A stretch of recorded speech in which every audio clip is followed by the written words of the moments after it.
بسم اللہ الرحمن الرحیم۔ واجب الاحترام عالی مرتبت ذی وقار علماء کرام، سامعین، حاضرین و حاضرات، شرکائے محفل ذکر حسین رضی اللہ تعالی عنہ، السلام علیکم ورحمۃ اللہ وبرکاتہ۔ ایک فرد کی ناگہانی موت تڑپا کے رکھ دیتی ہے، خاندان کی زندگی غیر مرتب اور غیر منظم ہو جاتی ہے، اور یہاں کربلا میں جو منظر تھا، تاریخ پڑھیے کہ ان کی نمازیں بھی قضا نہیں ہوئیں۔ خیموں میں آخری اذان فجر کی حضرت علی اکبر نے دی ہے، اور باقاعدہ جماعت کے ساتھ فجر کی نماز ادا کی گئی، اور پھر حضرت امام حسین رضی اللہ تعالی عنہ کا جب سر انور کٹا تو تاریخ بتاتی ہے کہ سر سجدے میں جھکا ہوا تھا۔ اگر میں کربلا کو دو لفظوں میں بیان کرنا چاہوں تو کربلا میں ایک قیام ہے اور ایک سجدہ ہے۔ ظلم کے خلاف، جور و جبر کے خلاف، ناانصافی کے خلاف، لا دینیت کے خلاف حضرت امام حسین نے قیام کیا، اور اللہ کے حضور ان حالات کے اندر بھی جب تیروں پہ تیر برس رہے تھے اور بدن چھلنی ہو گیا تھا، اللہ کا سجدہ قضا نہیں ہونے دیا۔ تو زندگی قیام اور سجدے کے ساتھ عبادت ہے حضرت امام حسین رضی اللہ تعالی عنہ کی۔ سجدہ شبیری نے لاج رکھ لی قیامت تک کی عبادتوں کی، اور دنیا کے سامنے حضرت امام حسین رضی اللہ تعالی عنہ کا قیام بھی بے مثال رہا اور سجدہ بھی بے مثال رہا۔ ایسا قیام بھی کسی نے نہیں کیا ہوگا، اور ایسا سجدہ بھی کسی نے نہیں کیا ہوگا۔ اور کیسے ہو سکتا ہے؟ اس میدان کے لیے، اس اکھاڑے کے لیے انہیں پالا تھا حضور کے لعاب نے۔ آپ جانتے ہیں کہ پہلوانوں کی لڑائیاں ہوتی ہیں تو اس سے قبل جو ان کے اساتذہ ہوتے ہیں ان کو داؤ پیچ سکھاتے ہیں، ان کو مشق کرواتے ہیں، اور ان کو عالی نسب خوراکیں کھلاتے ہیں کہ کہیں پشت نہ لگ جائے، کیونکہ اگر یہ پشت لگ گئی تو پورے قبیلے کی ذلت ہوگی۔ اللہ اکبر! دنیا کے تاریخی اکھاڑے میں اترنے کے لیے حضور نے تربیت کی تھی تو اپنے لعاب سے کی تھی۔ شیر بطول تھا اور لعاب رسول تھا، تو حسین کی پشت لگ کیسے سکتی تھی؟ اللہ اکبر! اور یہ تکمیل ہوئی حرم کی داستان کی، جس کا اقبال نے ذکر کیا تھا کتنے دل آویز انداز میں۔ غریب و سادہ و رنگی ہے داستان حرم، غریب و سادہ و رنگی ہے داستان حرم۔ رنگین داستان حرم، اگر غریب و سادہ کے لفظ نہ ہوتے تو رنگینی کا مفہوم اور ہوتا، لیکن غریب اور سادہ کا لفظ پہلے لا کر کے رنگینی کا مفہوم بدل دیا اقبال نے۔ تو ذرا اس شعر کا رنگ دیکھیے، اس شعر کا جمال دیکھیے۔ مجھے تو اردو ادب میں اس عنوان سے ایسا کوئی شعر نہیں ملا۔ غریب و سادہ و رنگی ہے داستان حرم، نہایت اس کی حسین اور ابتدا ہے اسماعیل۔ تیاری کب سے ہو رہی ہے اور منزل کی تکمیل کب ہوتی ہے؟ اور عباس تابش کا ایک شعر مجھے اس شعر کی قبیل سے لگا اور اس نے قلم توڑ دیا۔ اللہ اکبر! ہمارا سلسلہ طائف سے لے کر نینوا تک ہے، ہمارا سلسلہ طائف سے لے کے نینوا تک ہے، وہ کربلائے محمد، یہ کربلائے حسین،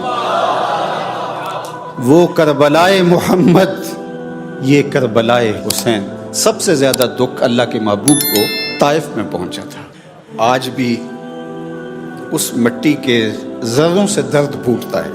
وہ انگور تو نہیں ہوگا، شاید اس کی نسل سے اس باغ میں کچھ پودے ہوں، اور وہاں ایک شخص بیٹھا ہوا ہے جو لوگوں کو انگور کھلاتا ہے. کبھی آپ حج اور عمرہ کے لیے جائیں تو طائف کا سفر ہو تو مسجد عداس کے قرب میں جہاں حضور علیہ السلام زخمی ہوئے تھے اور وہاں حضور تشریف لائے تھے، تو وہاں کے ذروں سے بھی آپ کو درد پھوٹتا دکھائی دے گا. ام المومنین سیدہ عائشہ رضی اللہ تعالیٰ عنہ فرماتی ہیں کہ میں نے ایک دن حضور سے پوچھا تھا کہ حضور کیا احد کے دن سے سخت دن بھی زندگی میں آیا؟ اور ان کا خیال تھا کہ اس سے زیادہ سختی کبھی اسلام کی تاریخ میں نہیں دیکھی گئی کہ 70 لاشیں پڑی ہوئی تھیں اور حضرت امیر حمزہ کا مسلح کر دیا گیا، اعضائے بدنیاں کاٹ دیے گئے، کلیجہ چبایا گیا، آنکھوں میں نیزے کی نوکیں چبھوئی گئیں، کٹا ہوا بدن، چھدا ہوا بدن، لہو لہو بدن. آقا کریم علیہ السلام نے جب دیکھا تو پھر جو حضور کی حالت تھی وہ لفظوں میں بیان نہیں ہو سکتی. بس اتنا فرماتے تھے ما فعل امی، میرے چچا کا کیا ہوا. ام المومنین فرماتی ہیں کہ میں نے سمجھا کہ شاید اس سے دن سخت زندگی میں کبھی نہیں آیا ہوگا. تو میں نے عرض کی کہ حضور کیا احد کے دن سے سخت بھی زندگی میں کوئی دن آیا؟ تو فرمایا ہاں عائشہ، جب طائف کے بازاروں میں تیری قوم نے مجھے پتھر مارے تو یہ دن احد کے دن سے بھی سخت تھا. آپ جس کی خیر خواہی کر رہے ہوں وہی آپ کو ضربیں لگا رہا ہو، آپ جس کی سیرابی کے لیے پانی ڈھونڈ کے لائے ہوں وہ آپ کو پیاسا رکھ رہا ہو، تو آپ کی طبیعت کی دکھن کا عالم کیا ہوگا. زخم بھی دکھ دیتے ہیں لیکن رویے مار کے رکھ دیتے ہیں. حضور ان کے 3 سرداروں کے پاس اللہ کے دین کا پیغام لے کر گئے تھے. ہر نبی نے، ہر پیغمبر نے جس تندہی کے ساتھ، جس خلوص کے ساتھ لوگوں کے تلخ رویوں کو برداشت کرنے کے باوجود اللہ کے پیغام کا ابلاغ کیا، یہ پیغمبروں کے ہی حوصلے ہیں. حضور اپنے ایک سفر کا ذکر فرماتے ہیں کہ میں اور بلال 1 مہینے کی مسافت پہ تھے. اتنا طویل سفر تھا کہ 1 مہینہ اس سفر میں لگا، اور بلال کے پاس صرف اتنا کھانا تھا جو بلال کی بغل میں دبایا جا سکتا تھا. پورے 1 مہینے کی مسافت.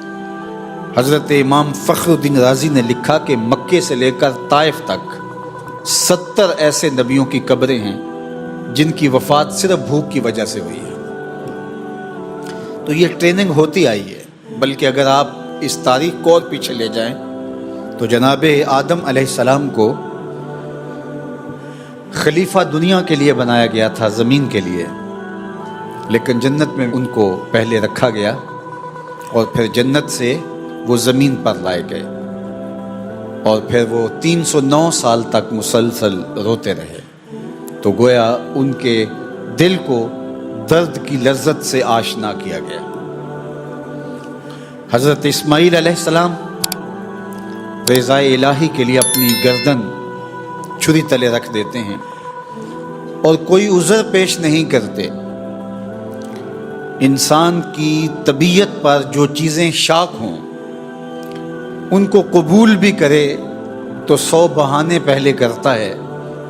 وہ کہتا ہے مجھے مطمئن ہونا چاہیے، مجھے لاجک دو، اس کے بعد میں اس کو تسلیم کروں گا. سارا رولا ہی یہی ہے کہ نفس کھڑا ہوتا ہے تو دلیلیں مانگنے لگ جاتا ہے. اصل نفس پر جو چیز شاق ہوتی ہے نفس اسے قبول کرنے کے لیے تیار نہیں ہوتا. کربلا والوں کا اور قافلہ حرم کے ہر مسافر کا یہی تو وتیرہ رہا ہے کہ جب ادھر سے حکم آتا ہے تو یہ پوچھتے نہیں ہیں کہ اس کی حکمت کیا ہے. کہا یار کا حکم ہے، سر تسلیم خم ہے. تو یہ تو شعار ان لوگوں کا رہا. تو حضرت خلیل اللہ جب اپنے فرزند سے کہتے ہیں کہ بیٹا میں نے خواب دیکھا ہے کہ میں تجھے ذبح کرنا چاہتا ہوں، فانظر ماذا ترا، بتا تیری رائے کیا ہے۔ تو بیٹا آگے سے پس و پیش کرنے کی بجائے چند لمحے، چند ثانیے سوچ و تفکر میں ڈوب جانے اور غور و تدبر کرنے کی بجائے بغیر کسی وقفے کے فوراً عرض گزار ہوتا ہے اپنے باپ سے، یا ابا تفعل ما تؤمر، ابا جان ذبح کیا جو بھی حکم ہے کر گزریے، رہی بات میری ستجدنی انشاءاللہ من الصابرین، آپ دیکھیں گے کہ میں صبر کر کے دیکھا۔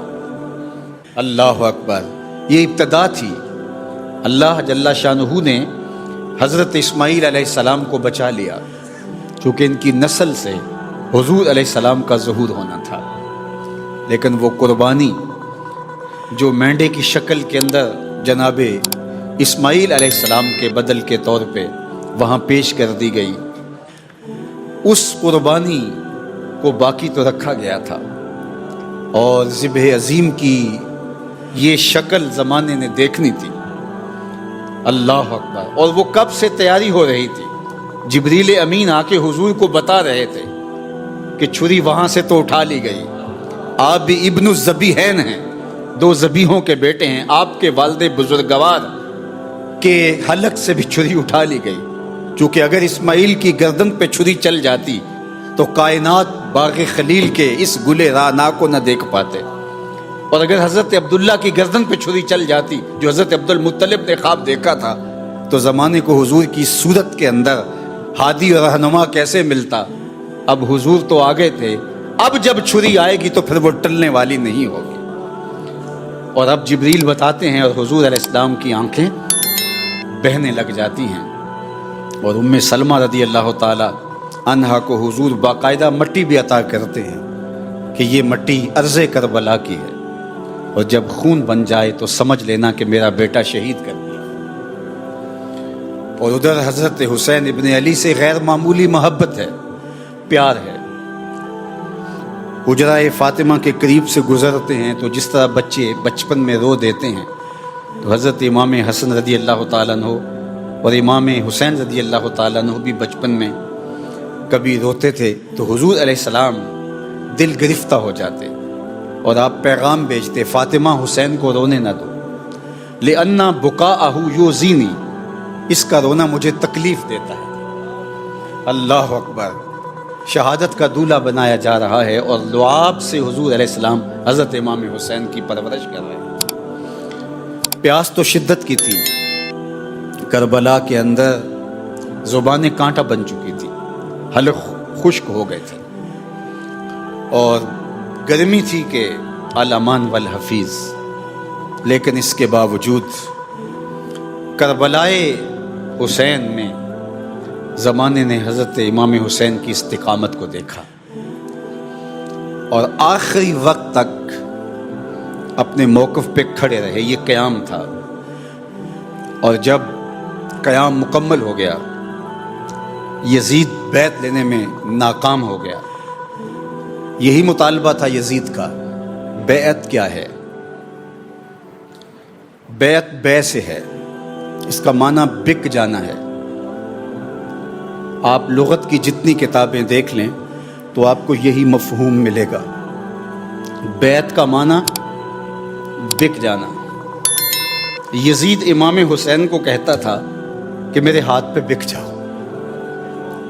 اب ذرا کربلا کا فیصلہ یہی ہوتا ہے، یزید کیا کوئی سازش پیک یزید بھی ہو اور حسین کا کوئی غلام ہو، وہ یزید کے ہاتھ پہ، وقت کے یزید کے ہاتھ پہ نہیں بکتا۔ تو حسین ابن علی، اللہ اکبر، جو حضور کی آغوش میں کھیلتا رہا، یزید کیا کہتا تھا؟ میرے ہاتھ بک جاؤ۔ اللہ اکبر، امام حسین نے کہا میں بازار محمد میں بکا ہوا ہوں، کیسے بکوں گا؟ آپ علماء بھی تشریف فرما ہیں، ان سے پوچھئے کہ بے پر بے نہیں ہوتی۔ جو چیز پہلے بک چکی ہو تو اس پہ بے نہیں ہوتی، بلکہ عدالتوں میں کیس ہو جاتا ہے کہ یہ چیز پہلے ہی بک چکی تھی، یار نکاح پہ نکاح نہیں ہوتا، بے پہ بے نہیں ہوتی۔ تو حضرت امام حسین رضی اللہ تعالیٰ عنہ نے حضور سے بیعت کی تھی. تو بیعت کے مختلف طریقے، پانی میں ہاتھ رکھ کے حضور نے خواتین سے بیعت کی ہے. یعنی ادھر ایک پانی کا ایک برتن تھا، انگلی ڈالی اور دوسری طرف خاتون نے انگلی ڈالی. تو بیعت کا یہ بھی طریقہ ہے. تو لازمی نہیں ہے کہ ہاتھ میں ہاتھ ہی رکھا جائے. بیعت کے مختلف طریقے ہیں. پانی میں انگلی ڈال کر بھی بیعت ہو سکتی ہے، کسی کے پاؤں پہ ہاتھ رکھ کے بیعت ہو سکتی ہے. حضرت امام حسین نے حضور کی بیعت کس طرح کی ہے؟ حضور کے منہ میں زبان ڈال کے بیعت کی. اب جس نے حضور کی یوں بیعت کی ہے، یزید کہتا ہے میرے ہاتھ پہ بک جاؤ. کہا تیرے ہاتھ پہ بکوں جو محمد عربی کی زبان پہ بیعت کر چکا ہے؟ کیسے ہو سکتا ہے؟ تو یہ تھا یزید کا مطالبہ. لوگ کہتے ہیں امام حسین کیوں گئے تھے، انہیں مطالبہ مان لینا چاہیے تھا. میں کہتا ہوں پاگلو، اسے پوچھو حسین سے بیعت کا مطالبہ کرتا ہے؟ تو ہوتا کون ہے؟ تیری اوقات کیا ہے کہ فاطمہ کے فرزند سے کہتا ہے کہ میرے ہاتھ پہ بکے؟ جنت جن کی ملکیت ہے، جو جنت کا وارث ہے، اس کو کہتا ہے چند ٹگے لے لے اور میرے ہاتھ پہ بک جائے. کمال ہے یار. ہر دو عالم قیمت خود گفتائی، نرخ بالا کن کی ارزانی ہنوز. اللہ اکبر. مالک جنت، مالک کوثر، مالک کائنات، مالک کونین، ارض و سما کے مالک کو کہتا ہے یہ ٹگے لے لے اور میرے ہاتھ پہ بک جا. کہا پوری کائنات تو ہمارے ہاتھ پہ بکی ہوئی ہے اور بے پر بے نہیں ہوتی. تو یہ بات ذہن میں رکھیے. یزید کا انکار کرتے ہوئے امام حسین رضی اللہ تعالیٰ عنہ نے جو لفظ کہے تھے وہ یہی تھے، مثلی لا یبایع مثلہ. میرے جیسا تیرے جیسے کی بیعت نہیں کر سکتا. حسین یزید کی بیعت کرے یہ تو بڑی دور کی بات ہے، میرے جیسا بھی، تیرے جیسا کوئی اور بھی ہو. اللہ اکبر. میرے جیسے سے مراد یہاں جو ہے وہ تشبیہ من کل الوجوہ نہیں ہے. یعنی میرا غلام بھی ہو اور وقت کا کوئی ساشے پیک یزید بھی آ جائے تو وہ بھی اس کی بیعت نہیں کرے گا، میں تیری بیعت کروں. مثلی لا یبایع مثلہ، میرے جیسا تیرے جیسے کی بیعت کر ہی نہیں سکتا. اللہ اکبر. یہ ابھی شعر پڑھا جا رہا تھا تو اچانک میرے ذہن میں ایک بات آئی کہ جو حضرت سیدنا معین الدین چشتی اجمیری علیہ رحمہ نے کہا کہ شاہ است حسین بادشاہ است حسین، دین است حسین دین پناہ است حسین، سرداد نداد دست در دست یزید، حقہ کے بنائے لا الہ است حسین. تو یہ ربائی ہے، 4 مصرے ہیں. 4 مصروں کے اندر 5 مرتبہ حضرت امام حسین کا ذکر آیا ہے. نام 5 مرتبہ ہے. شاہ است حسین بادشاہ است حسین، دین است حسین دین پناہ است حسین، سرداد نداد دست در دست یزید، حقہ کے بنائے لا الہ است حسین. پہلے مصرے میں بھی 2 مرتبہ حسین ابن علی کا نام، دوسرے مصرے میں بھی 2 مرتبہ حسین ابن علی کا نام، آخری مصرے میں 1 مرتبہ حسین ابن علی کا نام. درمیان والے مصرے میں حضرت حسین کا نام نہیں ہے چونکہ اس مصرے میں یزید کا نام آ گیا تھا. کہا جہاں یزید کا نام آئے وہاں حسین کا نام بھی نہیں آئے گا. تم بیعت کی بات کرتے ہو. سرداد نداد دست در دست یزید. فارسی کی اس ربائی کا حسن دیکھیے، اس کا جمال دیکھیے. اللہ اکبر. سرداد نداد دست در دست یزید. اللہ سر دے دیا، یزید کے ہاتھ میں ہاتھ نہیں دیا. یہ ہے حضرت امام حسین رضی اللہ. تو بیعت بکنے کو کہتے ہیں. اور جو اہل ایمان ہیں وہ بک گئے ہیں. کہاں بکے ہیں؟ اللہ نے ان کو خرید لیا ہے اور اس کا بدلہ کیا دیا ہے؟ جنت دی ہے. تو مسلمان کسی کے آگے بکتا نہیں ہے، فروخت نہیں ہوتا. جو خلیفے کی بیعت کرتا ہے تو لفظ سن لو، خلیفے کی بیعت کرتا ہے. خلیفہ اصل نہیں ہوتا، نائب ہوتا ہے. تو خلیفۃ اللہ فی الارض ہوتا ہے. خلافت پر جب وہ بیعت کرتا ہے تو وہ بیعت کسی اور کی کر رہا ہوتا ہے. ماں سے واللہ را مسلمان بندہ نیست، پیش فرعون سرش افگندہ نیست. مسلمان کا سر اللہ کے علاوہ کسی کے آگے جھکتا ہی نہیں. اور یہ تھا حضرت امام حسین رضی اللہ تعالیٰ عنہ کا پیغام. ویسے تو آپ کا ایک طویل خطبہ ہے جو آپ نے انکار بیعت پر ارشاد فرمایا. محمد بن حنفیہ کو آپ نے جو خط لکھا وہ تاریخ کے ریکارڈ پہ موجود ہے۔ مختلف منازل پر اور مواقع پر آپ نے جو خطبات ارشاد فرمائے، کربلا کے اندر جو آپ نے خطبات ارشاد فرمائے، دنیا حسین ابن علی کو سمجھنا نہیں چاہتی اور اس میں خام خواہ کی کنفیوژن رکھنا چاہتی ہے تاکہ ان کا چولہا بھی جلتا رہے، ورنہ اگر حضرت امام حسین کے خطبوں کو پڑھ لیا جائے تو اس نقطے کو سمجھنے میں دیر نہیں لگتی کہ حق اور باطل کا یہ مقابلہ اور اس کے خد و خال کیا تھے۔ سنیے، میں صرف ایک خطبے کے چند اجزاء آپ کے سامنے رکھنا چاہوں گا۔ حضرت امام حسین رضی اللہ تعالی عنہ نے فرمایا کہ اے لوگو، میں کیوں یزید کی بیعت سے انکار کرنا چاہتا ہوں؟ جو مدینہ کے دارالامارت میں کہا، مکہ المکرمہ میں مختلف جگہوں پر ارشاد فرمایا، راستوں میں فرمایا، اس کا خلاصہ آپ نے 4 چیزیں بیان فرمایا۔ رجل فاسق، یہ فاسق آدمی ہے اور حسین ابن علی سے بیعت کا مطالبہ کرتا ہے، کھوٹے سکے دے کے سونا خریدنا چاہتا ہے، اس سے جو جنت کا مالک ہے۔ اللہ اکبر۔ اور پھر دوسری بات فرمائی، شارب الخمر، شرابی ہے، میں اس کے ہاتھ پہ کیسے بیعت کر سکتا ہوں؟ تیسری بات، قاتل النفس، انسانی وجود کا قاتل ہے، انسانیت کا قاتل ہے۔ اور چوتھی چیز ارشاد فرمائی، مولن بالفسق، اعلانیہ فسق کرنے والا ہے، یعنی فسق کا تذکرہ 2 مرتبہ فرمایا۔ ایک تو فاسق ہے، اس کے وہ فسق ہے جو اس تک محدود ہیں، لوگ نہیں جانتے، لیکن اس کے فسق و فجور کی کہانی زبان زد عام ہے، دنیا بھی جانتی ہے کہ وہ فاسق ہے۔ اور قرآن مجید میں 50 سے زائد مرتبہ فاسقوں کی مذمت آئی ہے مختلف صیغوں کے ساتھ، اور خلاصہ یہ ہے کہ اللہ فاسقوں کو ہدایت نہیں دیتا۔ فاسق بدترین اس دھرتی پر مخلوق ہے اور یہ جانوروں سے بھی بدتر لوگ ہیں، اور یہ تقاضۂ بیعت حضرت امام حسین سے کرتا ہے، شرم نہیں آتی۔ اللہ اکبر۔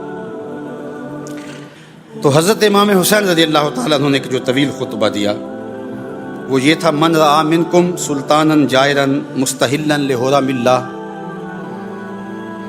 کہ جو فرمایا گیا ہے کہ جو ایسے بادشاہ کو دیکھے جو ظالم ہو اور اللہ کی حرام کردہ چیزوں کو حلال قرار دے، ناقصاً لعہد اللہ، اور اللہ کے عہد توڑے، مخالفاً لسنت رسول اللہ صلی اللہ علیہ وآلہ وسلم، اور حضور کی سنت کو بدلے اور اس کی مخالفت کرے، یعمل فی عباد اللہ بالاسم والعدوان، اور لوگوں کے اندر بدی اور بدکاری کے ساتھ حکومت چلائے، فلم یغیر علیہ بفعل ولا قول، اور جو شخص کسی قول کے ساتھ یا فعل کے ساتھ، عمل کے ساتھ اس کی مخالفت نہیں کرتا، کان حقا علی اللہ ان یدخلہ مدخلہ، کہ اللہ تعالیٰ جل شانہ پھر اس کو اس ٹھکانے تک پہنچائے گا جو اس کے ساتھ اس کے ظلم اور اس کے جبر کے خلاف کھڑا نہیں ہوتا، یا کم از کم زبان سے نہیں بولتا۔ اور حضرت سہل بن سعد الساعدی رضی اللہ تعالیٰ عنہ سے وہ معروف روایت ہے جو اس کے مفہوم کے قریب ہے، من رآ منکم منکرا فلیغیرہ بیدہ فإن لم یستطع فبلسانہ فإن لم یستطع فبقلبہ وذلک اضعف الایمان۔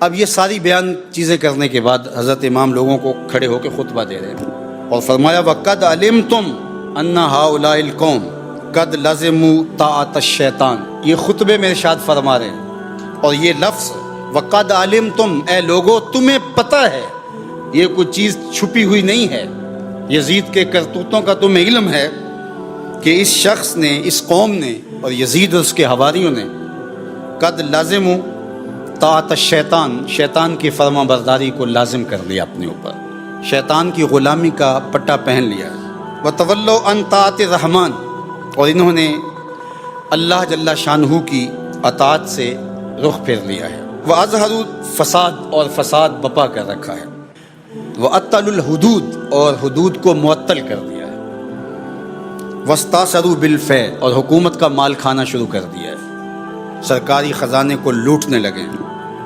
وَحَلُّوا حرام اللہ، اور اللہ کی حرام کردہ چیزوں کو انہوں نے اپنے اوپر حلال کر لیا.